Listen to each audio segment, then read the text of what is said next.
Mīļie kolēģi, jūs labi debatējat un patīkam dzirdēt, ka vīrieši aizstāv bērnu piedzimšanas pabalsts. Es būtu priecājusies, ja jūs aizstāvētu arī Stambulas konvenciju tieši tikpat dedzīgi, jo jūs ļoti labi izrādās pārzinat to, ko sievietes vēlas.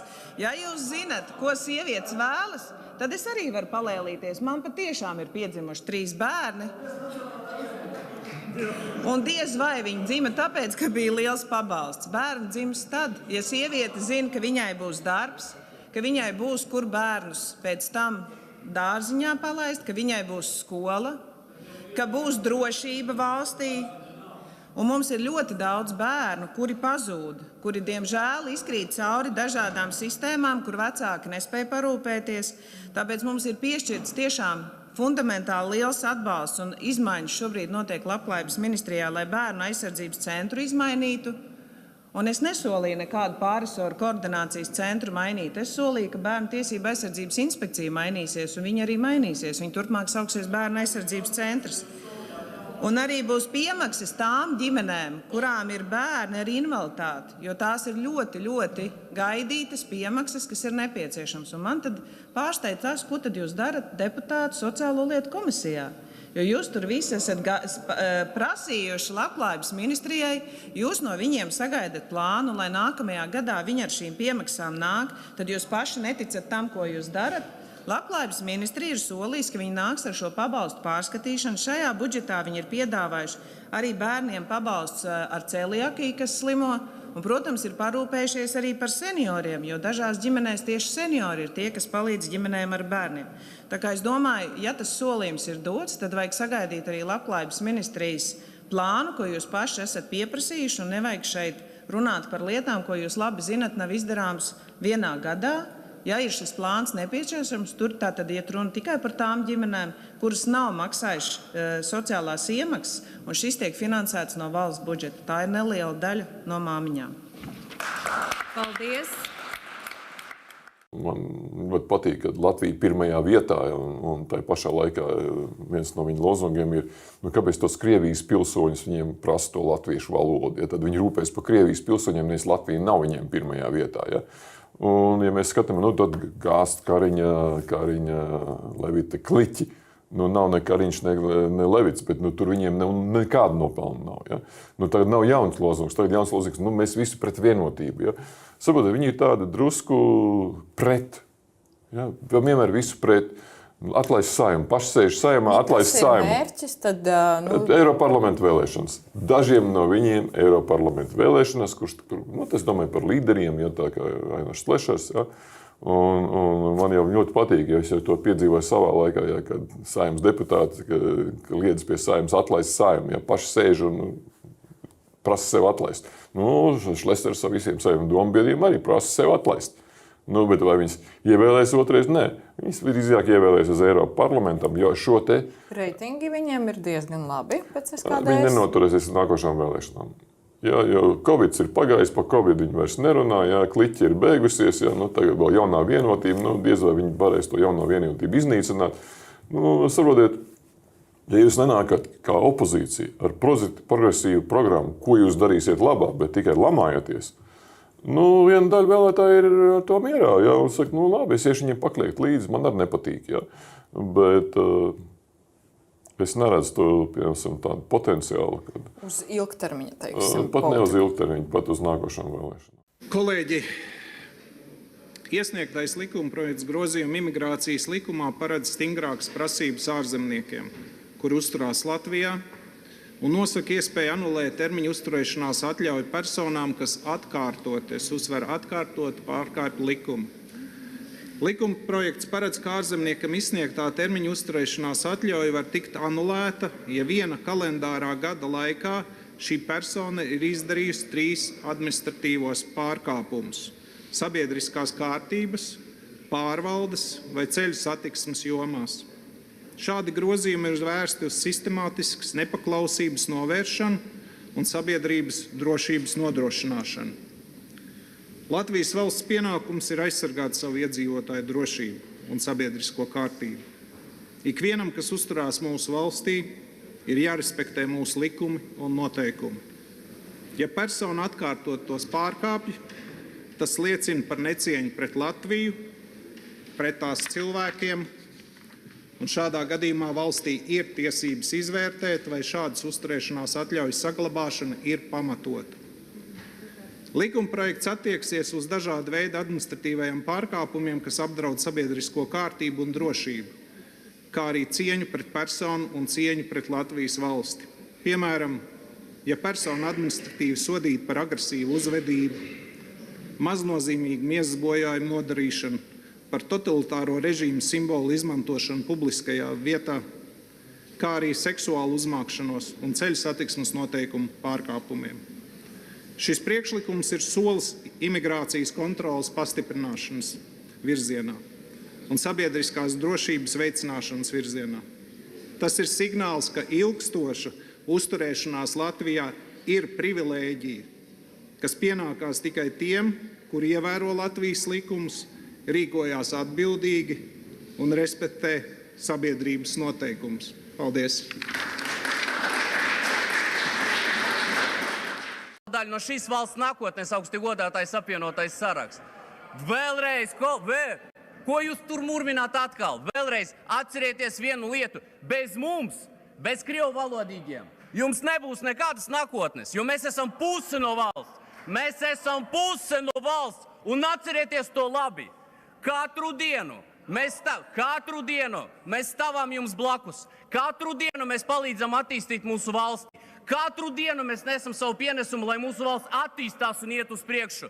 Bet jūs visu laiku, visu, ko darāt, ierobežojat. Cenšaties mums kaut ko atņemt, cenšaties mums norādīt vietu. Kam ticēt, kāds ir Dievs, kādi ir Ziemassvētki, kāds ir jaunais gads, ar ko drīkst runāt, ar ko nedrīkst runāt. Atcerieties vienu lietu. Нас больше русский язык, наш язык. Вот!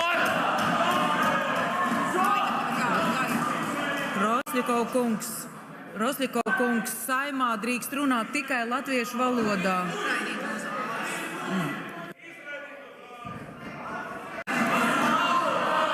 Rosļikova kungs.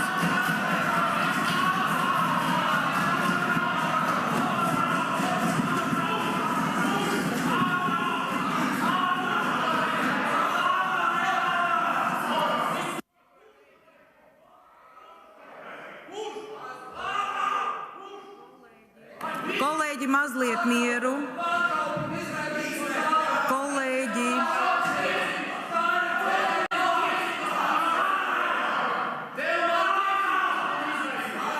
Kolēģi.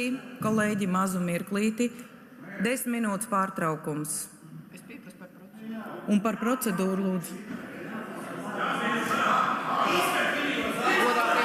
Tūlītās par procedūru, tūlīt vien mirkli, lūdzu, Zanda.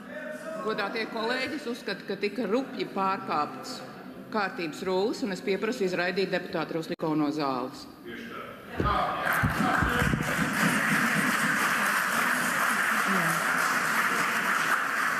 Kurš? 74. Tā. Tātad lūdzu Es nolasīšu, kolēģi, vienu mirklīti.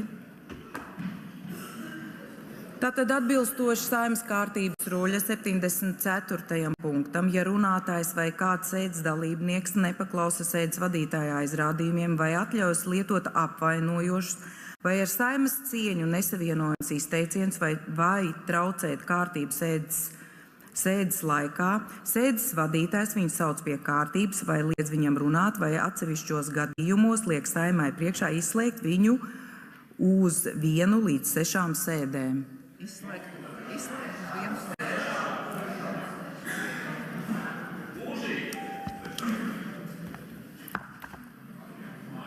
Kolēģi, kādi priekšlikumi?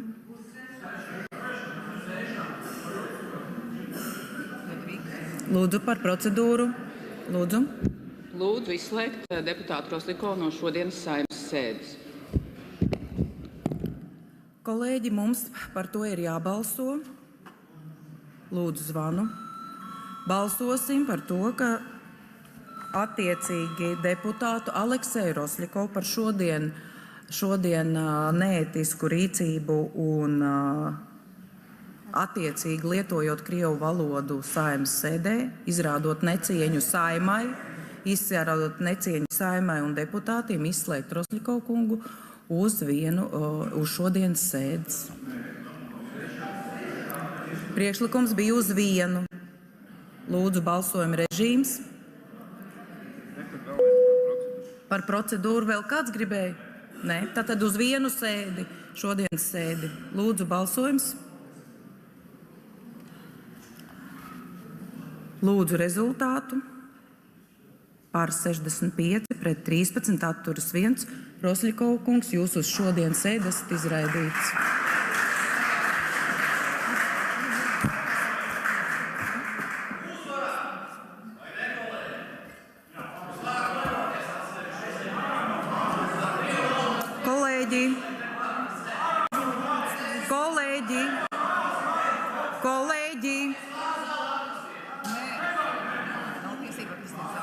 Kolēģi, Rosļikova kungs, jums šobrīd nav tiesību atrasties zālē.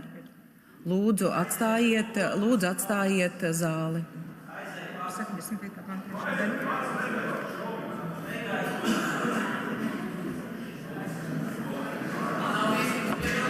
Atbilstoši Saeimas kārtības rullim, lai būtu precīzi, tātad atbilstoši Saeimas kārtības rullim 75. panta 3. daļai izslēgtais deputāts nedrīkst atrasties Saeimas sēžu zālē.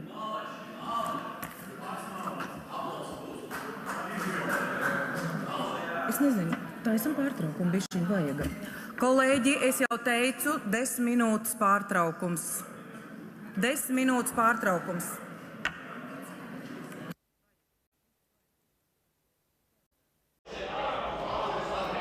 Rosļikovu izraidīja, kad Saeima skatīja lēmumu projektu – deklarāciju par noziedzīgi īstenoto rusifikāciju Latvijā un tās lingvistisko seku novēršanu. Stabilitātei līderis tribīnē sacīja, ka krievu valodas lietošanu nedrīkst ierobežot, un uzrunas beigās to argumentēja ar rupju žestu. Atcerieties vienu lietu. Нас больше русский язык, наш язык.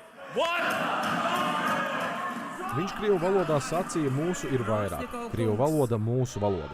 Daudz deputāti reaģēja asi.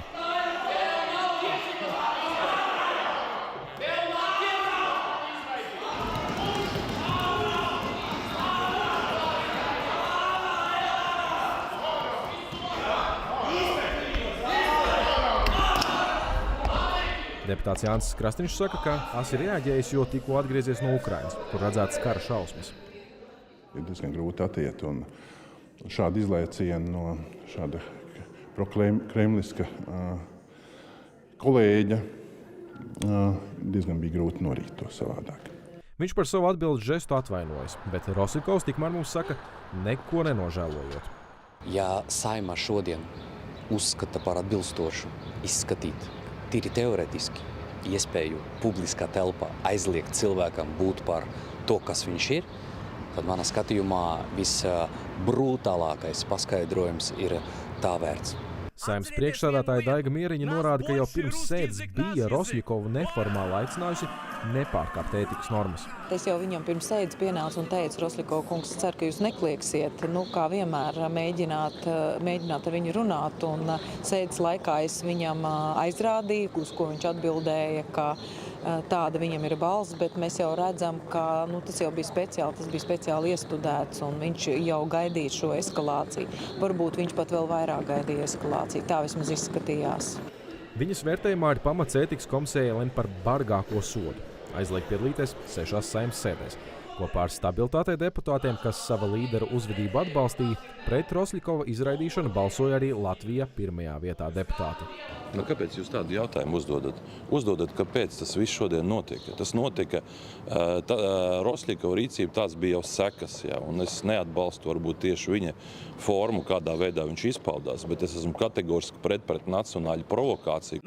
Nacionālā apvienība saka, ka šiem spēkiem vienmēr ir asas reakcijas pie jebkuriem centieniem nostiprināt valsts valodas pozīciju. Tā neesot bijusi provokācija. Viņi to izmanto kā iegānstu, lai attaisnotu savu uzvedību. Jūs redzēt, uzvedība bija pilnīgi neadekvāta. Šlesner kungs arī visu saimnes sēdi sēž telefonā un tiklīdz ir runa par valodu, tad viņš ir aktīvs. Politologs Juris Rozenvalds norāda, ka šeit nostrādāja visi apstākļi. Tā esot priekšvēlēšanu gaisotne, pie tā piederot gan Rosļikova žestu un izteicieni, gan arī Nacionālās apvienības deklarācijas projekts, kura laikā asums sākās. Viņa vērtējumā Rosļikovs tika izraidīts pamatoti. 2007. gadā par šāda žesta parādīšanu no Saeimas nama loga Tautas partijas deputāts Jānis Lagzdiņš tika sodīts ar bargāko sodu, kāds bija kārtības rullī. Dāvids Frenenfelds, Madara Līcīte, Kaspars Markus un Jānis Goldbergs, Latvijas televīzija. Viņš pats saka, tā bija provokācija no Nacionālās apvienības puses, jo jautājums par krievu valodas ierobežošanu publiskajā telpā. Kā jūs raugties tādu priekšvēlēšanu uzsprādziens, varbūt pat no abām pusēm, vai tomēr atkāpjoties no tā, tas vienkārši nav pieņemami? Pirmkārt, tas nav pieņemami. Un es domāju, Rosļikova necieņa pret valsts valodu Saeimas tribīnē un absolūti rupju un nepieklājīgu žestu parādīšanu gan citiem deputātiem un droši vien arī visiem pārējiem Latvijas iedzīvotājiem ir tāds mudinātais zvans visiem tiem, kas bija izdomājuši, ka neies uz vēlēšanām, ka viņi neko nevar ietekmēt. Nē, jūs cilvēki varat ietekmēt, lai tādi kā Rosļikovs negūtu vairākumu un šī nekļūtu par mūsu ikdienu. Kā jūs uztvērāt frāzi, krieviski pateiktu, mūs ir vairāk? Pirmkārt, tā tomēr bija priekšvēlēšana, kā saka, aģitācija saviem vēlētājiem, nedomājot par to, ko šī frāze nozīmēs tiem citiem, kam viņi būs aizskaroši.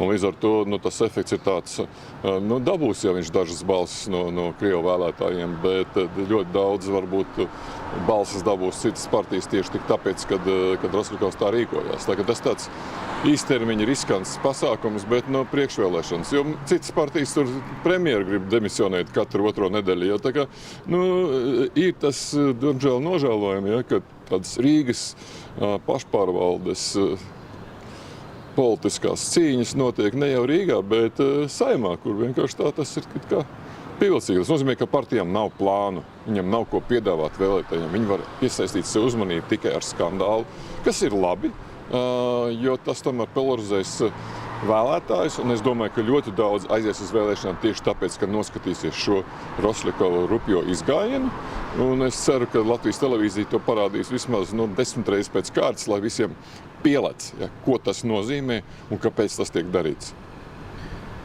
Raugoties uz līdzīgiem izgājieniem vēsturē, arī tad, kad jūs bijāt politikā aktīvs, ir salīdzināmas epizodes bijušas un sekas no tām?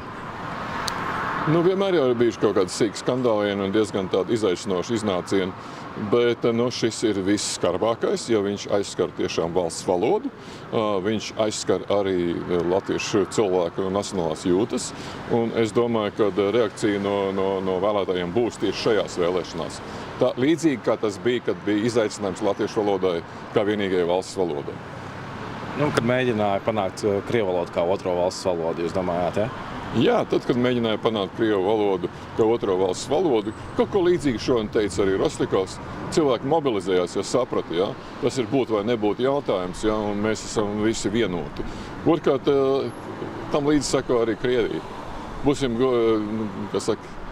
realistiski, un kāda būs mūsu reakcija, un kāda būs Rosļikova panākumi, no tā daudz kas būs atkarīgs mūsu nākotnē.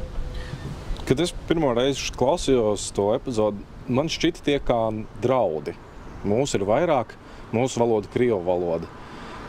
Vai saskatāt tur arī drošības riskus un reāli tādu kā viņa patiesās sejas parādīšanu uz to īso brīdi? Rosļikovs to ir teicis jau pirms tam. Toreiz vienkārši tas nenotika Saeimas tribīnē, tas notika kaut kur sociālos tīklos. Tā kā, mēs esam iegūši apstiprinājumu, ka tieši tā viņš arī domā. Viņš ir tiesīgs tā domāt, bet mēs vispār esam tiesīgi arī noraidīt šādas domas un pateikt, ko mēs domājam. Un es, godīgi sakot, esmu Rosļikovam pateicis, ka viņš to izdarīja tagad dažas dienas pirms vēlēšanām, kad cilvēki jau tagad iet vēlēt. Un tas būs labs motīvs iet un novēlēt.